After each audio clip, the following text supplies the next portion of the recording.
3 crucifixions, a starving leopard, and a sack full of snakes. In ancient Rome, the absolute worst fate for a condemned person meant dying as a highly engineered theatrical prop.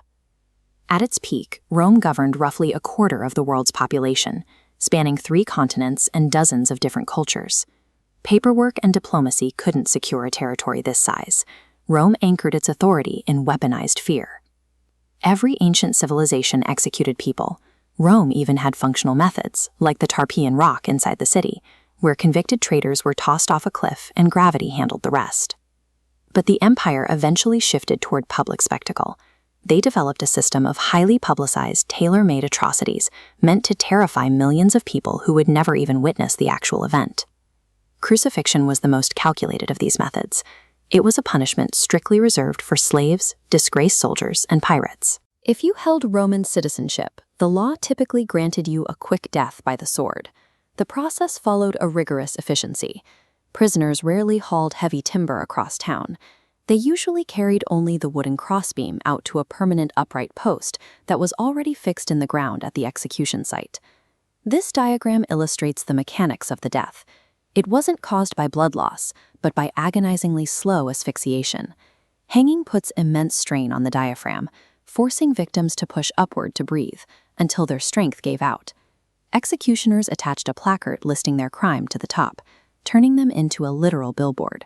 Marcus Licinius Crassus used this method to communicate the cost of rebellion.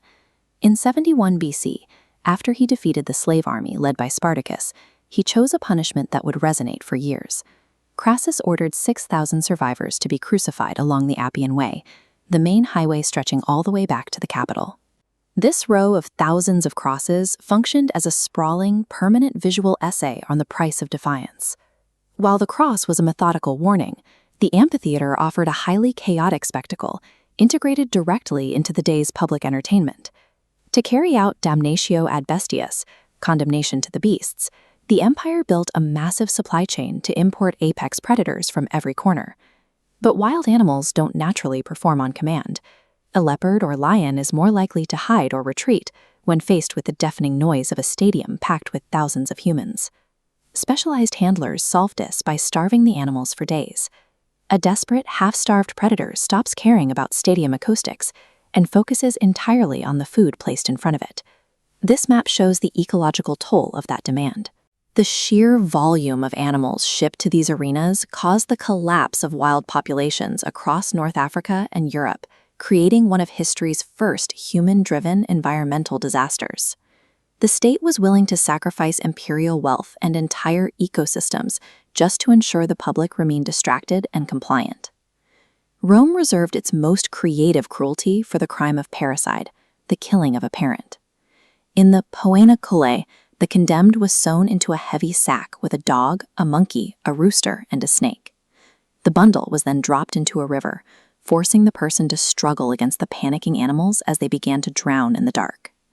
Wrangling 4 different animals into a single bag on short notice is a logistical nightmare, and historically, the punishment was rarely carried out. The punishment's power lay in its rarity. It worked as a state-sanctioned boogeyman, a symbolic horror story meant to terrify citizens out of even imagining the worst crimes. These 3 methods represent a spectrum of control: the methodical warning of the cross, the chaotic entertainment of the arena, the symbolic nightmare of the sack. Every ancient civilization practiced execution, but Rome specialized in how that violence was packaged and presented to the public. This elaborate system of terror sustained the empire for centuries, providing a gruesome form of stability across a massive territory. It raises a final question. Was this level of theatrical cruelty truly necessary to survive? Or did Rome simply become addicted to the spectacle of its own power? Let me know your take in the comments.